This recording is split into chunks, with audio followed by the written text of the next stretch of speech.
Hello les hypersensibles, alors bienvenue dans cette nouvelle vidéo. Alors qu'est-ce qui nous rend malheureux au travail? 5 mauvaises habitudes qui rendent les hypersensibles malheureux au travail. On en parle maintenant. Vous êtes un grand sensible. Alors si vous êtes un grand sensible, dites-le sous la vidéo, mettez-moi un petit commentaire. On va pouvoir dialoguer ensemble et apprendre de nouvelles choses, pouvoir évoluer ensemble. Vous êtes un grand sensible et dans votre travail, tout vous touche beaucoup. À fleur de peau, au bord des larmes, vous vous sentez vraiment pas bien du tout. Vous prenez les remarques des autres comme un couteau en plein cœur et cela vous percute de plein fouet. En tant qu'hypersensible, vous avez certaines habitudes de par votre nature d'hypersensible, mais elles ne vous amènent pas à bien vous entendre avec la majorité des gens dont vous ne faites pas partie. Et oui, parce qu'on est une minorité, les hypersensibles.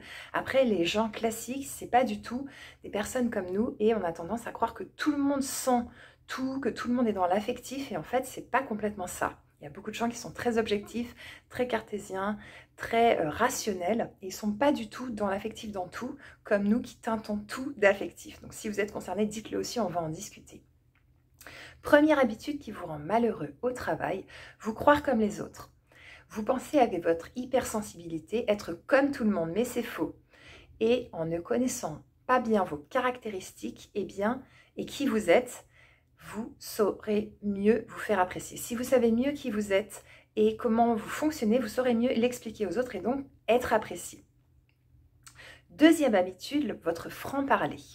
Vous pensiez pouvoir tout dire de ce que vous observez, du comportement des autres, mais à ce rythme, toute l'équipe est contre vous. Et vous ne comprenez pas pourquoi. Eh bien, en fait, les gens n'aiment pas du tout qu'on leur dise ce qui cloche. Maintenant, vous saurez. En général, ils n'aiment pas trop qu'on leur dise voilà, ça me va pas, j'aime pas comment tu fais ça, etc. Ou des choses que vous repérez, des violences, des choses comme ça.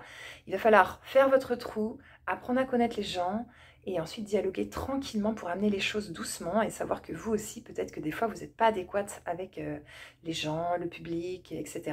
Donc, amenez les choses beaucoup plus doucement que d'un coup comme ça en disant les 4 vérités aux gens. Troisième habitude, en faire trop. Et oui, les hypersensibles sont de grands travailleurs. Mais vous risquez de frôler la saturation, le burn-out, vous allez vous épuiser. Apprenez à vous écouter et à faire votre travail sans en faire trop. Et bien aussi parce que ça rend les autres jaloux, parce qu'ils se disent, ben voilà, cette personne, elle sait tout faire, elle arrive à tout faire, elle est arrivée dans le service, elle a tout révolutionné en à peine 2 mois, et voilà. Et en fait, vous allez attirer de la jalousie, et puis vous, ça va pas être juste aussi pour vous. Donc bien sûr, faites votre meilleur, c'est important, mais en faire trop, ça sert pas à grand-chose. Quatrième habitude qui vous rend malheureux au travail, avoir choisi un travail routinier et ennuyant. Et oui, parce que vous aimez faire plein de choses, créer, vous êtes quelqu'un vraiment d'innovant. Et si vous êtes dans un travail, dans une institution qui est trop saccadée, de routine et tout ça, avec beaucoup de règles, beaucoup de hiérarchie, vous allez étouffer vraiment, et ça peut même vous faire des problèmes pulmonaires, c'est-à-dire que votre corps va matérialiser des maladies ou des malaises parce que ça ne va pas, vous en pouvez plus. Donc vous êtes une personne d'action et de création. Et ça, c'est important. Et si vous trouviez un travail qui vous plaît, un job super, et décidiez de vous y épanouir, parce que c'est aussi une décision. Au bout d'un moment, vous pouvez décider d'arrêter de refaire les mêmes schémas qu'avant, et donc de décider de vous épanouir dans ce nouveau job. Mais c'est important quand même qu'il y ait des critères, c'est-à-dire qu'ils répondent à des critères de passion, de création, de liberté, pour que vous puissiez, tel un hypersensible qui vole dans les cieux, pouvoir vous épanouir et vraiment pouvoir montrer toutes vos belles facettes.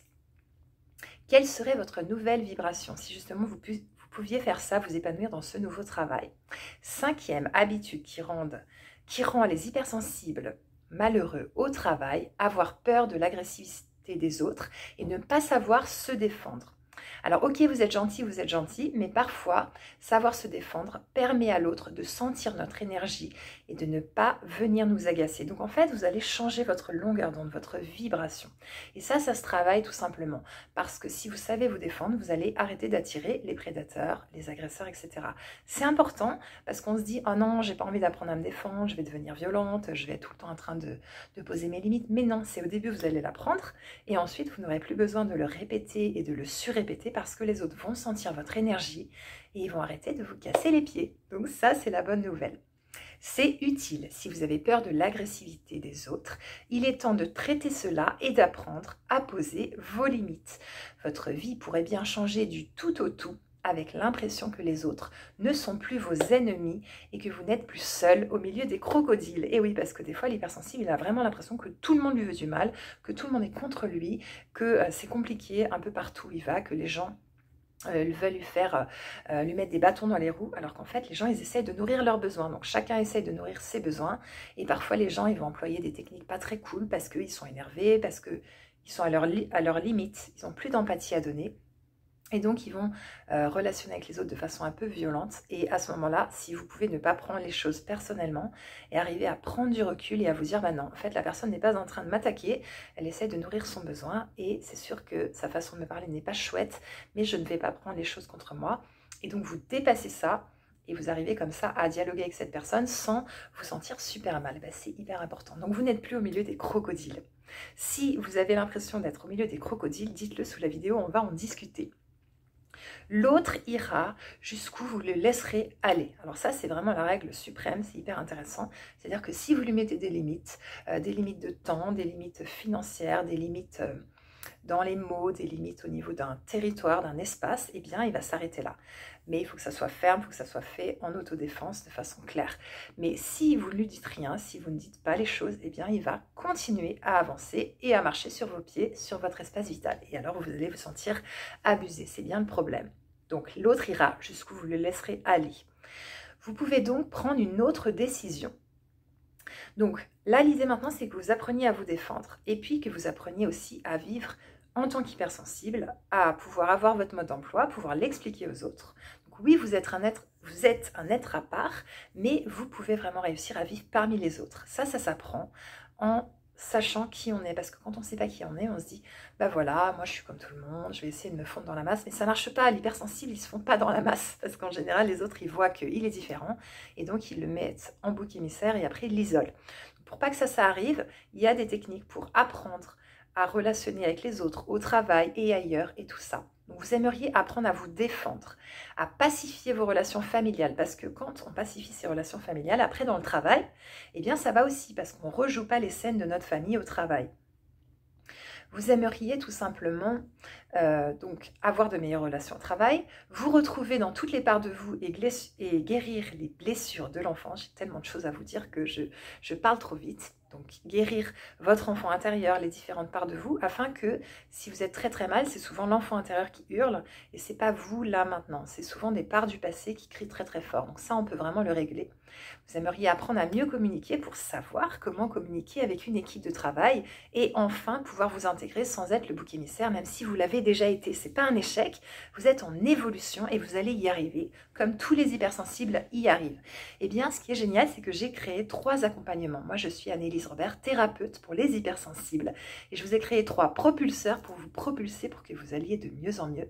Il y a l'accompagnement 1 qui s'appelle propulseur numéro 1, paix et guérison de base pour l'hypersensible. L'accompagnement numéro 2, c'est hypersensible épanoui. Et si vous voulez encore plus travailler sur vous, ça sera l'accompagnement numéro 3, hypersensible épanoui et positionné. Donc moi, je suis dans mon travail spécifiquement concentrée sur l'autodéfense pour les hypersensibles et en particulier les femmes. Donc je vais pouvoir vous aider là-dessus. Ça se fera en séance, par téléphone durant 1 heure et par vidéo durant 1h30, j'utilise plusieurs outils. La régulation émotionnelle Tipeee, la DEMOCA, qui est de l'EMDR, de l'hypnose et de l'EFT mélangés, c'est des mouvements oculaires qui vont prendre vos traumas, les ranger dans la case souvenir qui ne fait plus mal. Donc ça, c'est vraiment génial, vous allez aller de mieux en mieux. Et le coaching pour hypersensibles. Donc je pense que je vous ai tout dit, vous trouverez ces accompagnements sur mon site, on peut en discuter aussi par téléphone pour que je vous explique bien tout et que vous sachiez bien sur quoi vous partez. Il y a une surprise dans les accompagnements aussi. Et il y aura la formation que je vous ai créée spécialement pour vous, votre formation « Je régule mes émotions » pour que vous appreniez à vous faire des régulations émotionnelles Tipeee par vous-même. Alors à quoi ça sert? Parce que ça c'est du charabia, ça veut dire vous allez régler au moment où ça vient vos peurs, vos angoisses, vos phobies en faisant le protocole de régulation émotionnelle. Donc voilà, je vous rends autonome aussi, ça c'est vraiment important. Et on se retrouve dans les accompagnements, ça va être génial, ça sera de beaux moments de cœur à cœur, j'y mettrai tout mon cœur pour que vous alliez vraiment de mieux en mieux. Donc tout ça c'est sur mon site anneliserobert.com. Je vous invite à vous abonner si vous avez aimé la vidéo, à la partager à une hypersensible que ça pourrait aider. Une personne qui n'est pas très heureuse au travail, qui ne sait pas comment faire, etc. Elle va pouvoir aller mieux. Je vous invite à liker la vidéo. Et puis, je crois que je vous ai à peu près tout dit. La prochaine vidéo sera comment être heureuse si ma famille ne l'est pas. Je sais que ça concerne pas mal de mes clients et de mes clientes. J'ai particulièrement une cliente qui m'a parlé de ça, qui s'appelle Asma, je la salue d'ailleurs, et elle est spécialement pour elle cette vidéo. Donc voilà, si vous êtes prêts et prête à vous prendre en main, si vous êtes hypersensible au potentiel, autiste Asperger, que vous voulez aller vraiment mieux, que vous sentez mon énergie et que vous dites « Annelise, elle va pouvoir m'aider », j'ai accompagné déjà près de 900 personnes en séance et je vais pouvoir vous aider. Vous pouvez me retrouver aussi sur YouTube, sur différentes chaînes, et puis sur ma chaîne, il y a plein de conférences. J'interviewe aussi des personnes, je me passionne à faire ça sur la chaîne du Grand Changement avec Sana et c'est génial. Donc, je vous ai à peu près tout dit, je me réjouis de vous revoir la prochaine fois. Comment être heureuse si ma famille ne l'est pas? Et à très très bientôt. Au revoir.